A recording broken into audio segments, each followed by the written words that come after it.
What happens when the United States picks a fight it can't win? The United States thought it could pressure Canada into submission with aggressive tariffs, but instead, it has triggered an economic backlash that is spiraling out of control.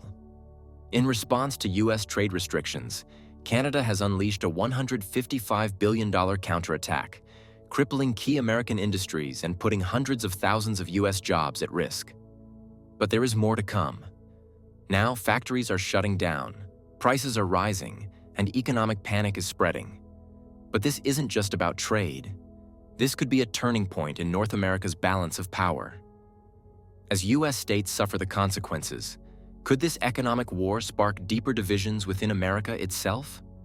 Is Washington losing its grip? And is Canada proving that the era of unquestioned U.S. dominance is finally over? Let's find out. On February 1st, 2025, the United States imposed tariffs on Canadian and Mexican goods under the pretext of addressing border security and drug trafficking concerns. However, this was more than just a policy decision. It was an economic attack designed to put pressure on Canada's economy.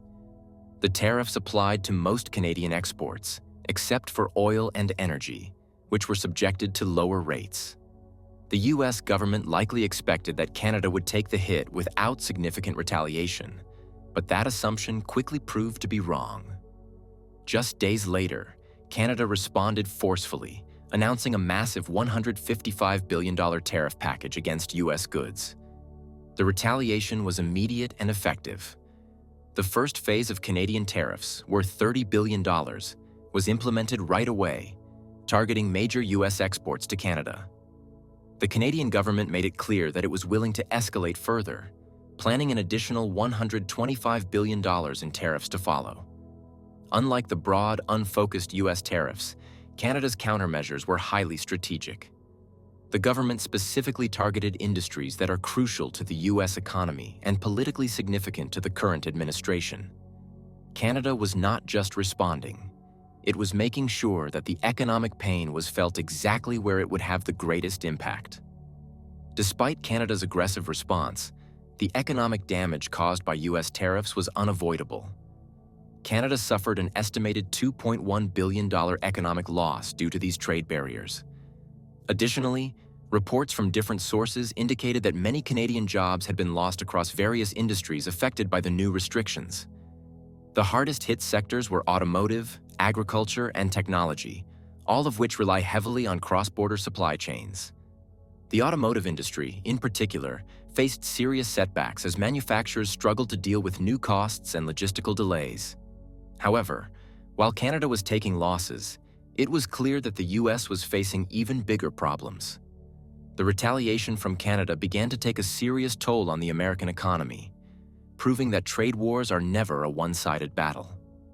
With supply chains disrupted and key industries struggling, the U.S. was now experiencing the full force of Canada's countermeasures. Canada's response to the U.S. tariffs was not just about imposing taxes on imported goods. It was a full-scale economic counteroffensive aimed at striking the American economy where it would hurt the most. And if you think Canada's $155 billion worth of tariffs was all, then you are wrong. Canada didn't stop there. Here's a reminder to please like and share the video and subscribe to our channel to watch more videos on Africa's geopolitics, economy, and changing landscape. Let's continue now. In a major escalation, Canadian leaders called on their citizens to boycott travel to the United States, an action that has already begun to devastate the U.S. tourism and hospitality sectors. According to Forbes, the U.S. Travel Association USTA issued a warning that the Canadian travel boycott could result in $2.1 billion in lost revenue for the U.S. Canadian Prime Minister Justin Trudeau directly urged citizens in a televised speech to reconsider their trips to the U.S. and explore Canada instead.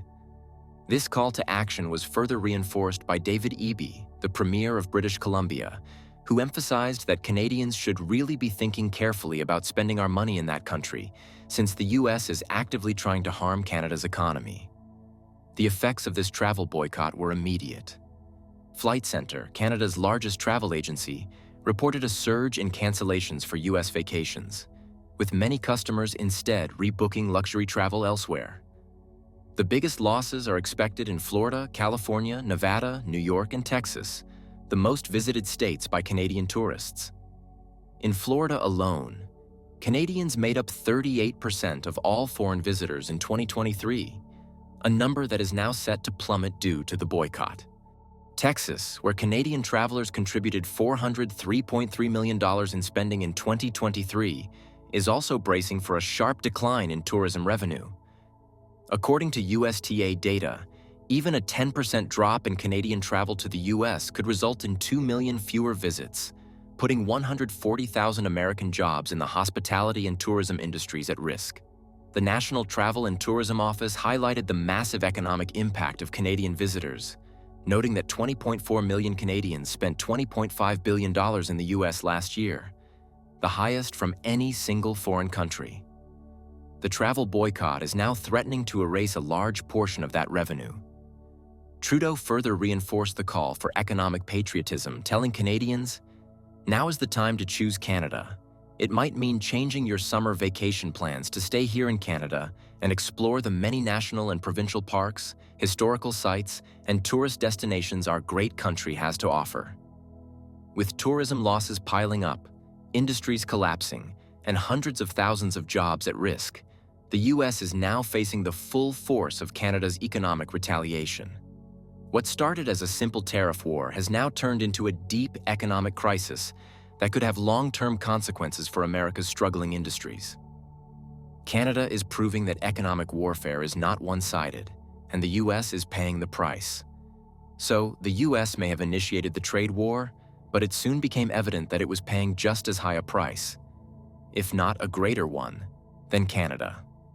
A study by the Brookings Institution projected that over 400,000 American jobs could be lost due to Canada and Mexico's retaliation. Industries that relied heavily on exports to Canada, including automotive, agriculture, and alcohol production, were being hit hard. According to ABC News, American manufacturers were already facing serious problems, struggling with increased costs for raw materials, production slowdowns, and disrupted supply chains. The rising costs of doing business meant that companies had to make difficult choices, leading to layoffs and reduced investment in expansion. Consumers in the US were also beginning to feel the pain. The White House fact sheet acknowledged that consumer prices had begun to rise as a result of the tariffs. Imported goods that once flowed easily across the border were now subject to higher costs, which businesses inevitably passed on to customers. Everything from grocery store prices to car dealerships was being affected. What was originally meant to pressure Canada into economic submission was now backfiring, putting the US economy under serious strain. The United States entered this trade war believing that it could dictate the terms of economic engagement. But instead of forcing Canada into submission, it has found itself locked in a costly battle that is hurting its economy. With 400,000 American jobs at risk, rising consumer prices, and major industries struggling, the US is now experiencing the unintended consequences of its aggressive policies.